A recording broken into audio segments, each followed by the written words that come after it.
नमस्कार। मैं आया हूँ शहर से करीब 8 किलोमीटर दूर आधारपुर गांव में। यहाँ एक किसान है, प्रगतिशील किसान, जिनका केचुआ की खाद बनाने के नाम से प्रसिद्ध हैं। इनको लखनऊ जैसे बड़ी जगहों पे केचुआ खाद के नाम से सम्मानित भी किया जा चुका है। इनसे हम जानते हैं कैसे केचुआ की खाद बनाते हैं और क्या विधि है और कहाँ-कहाँ इनकी सप्लाई होती है। हम केचुआ खाद बनाते और बेचते हैं और हमारी सप्लाई पूरे लखीमपुर के हर नर्सरी पर है। गोला में है, हर नर्सरी पर है। सिकंदराबाद में हर नर्सरी पर है। इस तरह से माल आज बेचने की समस्या नहीं है, माल तैयार होने की है कि हाँ यहाँ पर केचुआ ही खाद बनाएगा जिसे हम बेचेंगे। जब केचुआ जितने ज़्यादा होगा उतना ज़्यादा काम चलेगा और हम कामयाब हो जाए।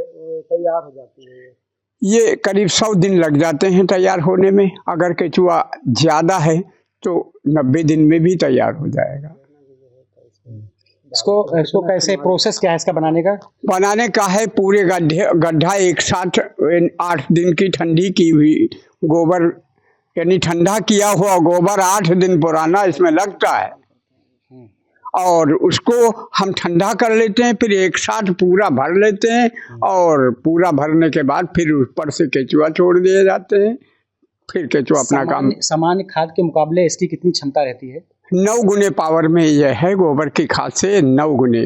अच्छा, यानी कंपोस्ट के मुकाबले बर्मी कंपोस्ट 9 गुने पावर में है, जहाँ पर 1 बीघा की खाद इससे 9 बीघा की बन जाएगी। अच्छा।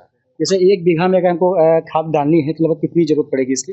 40 किलो खाद पड़ेगी धान्य फसलों में, गन्ने में 50 किलो। अच्छा, इसकी आपकी ये जो कब से आप खाद का काम कर रहे हैं? ये 2010 से कर रहे हैं हम और शुरू में तो कोई नहीं पूछ रहा था, आज इसकी मांग भी है और अच्छी सप्लाई भी। एक गमले में लगभग खाद कितनी पड़ती है? हाँ, गमला जैसा है तैसा पड़ता है, 50 ग्राम से 150 ग्राम तक पड़ता है।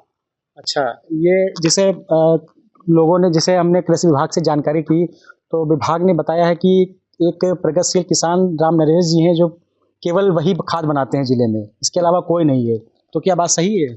हाँ, ये बात सही है, क्योंकि हमारे अलावा कोई लोग हमसे केचुआ ले जाते हैं लेकिन अभी वो कामयाब नहीं हुए हैं। अपने लिए थोड़ा बहुत बनाने लगे हैं, बाकी बिक्री लायक अभी वो नहीं पहुँचे। इसकी शुरुआत आपने कैसे की और कब की?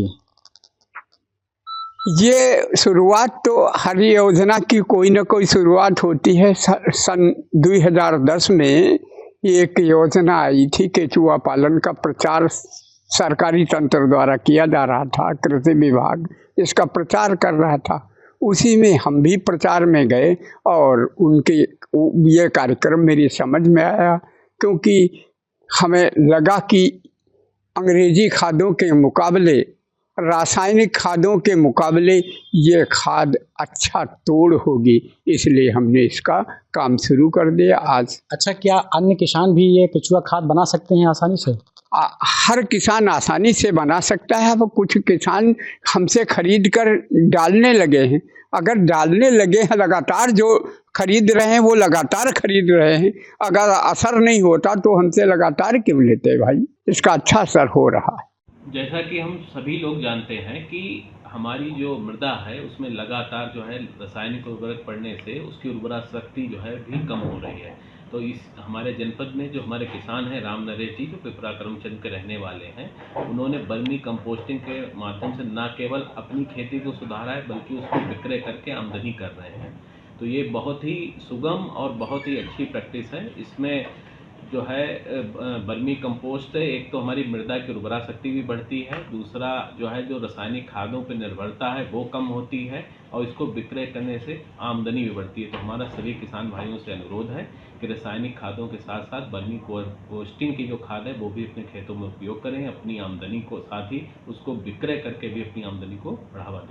आपके राज्य की खबरें, आपके शहर की खबरें सबसे पहले जानने के लिए देखते रहें अमर उजाला।